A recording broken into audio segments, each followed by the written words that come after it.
Шымкент қаласы нөмір 38-ші Нұртас Оңдасынов атындағы мектеп гимназиясының 2-ші Б сынып оқушысы Пазан Хадиша, жетекшісі Сабденова Ажамал Шүкірқызы.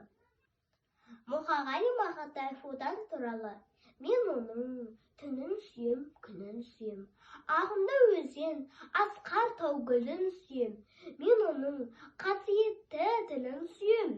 Мен оның құдіретті үнін сүйем. Бар жәндігін сүйемін қыбырлаған, бәрі маған отан деп сыбырлаған. Жаным менің кеудемді жарып шықта, бозторғай болуының шырылдаған.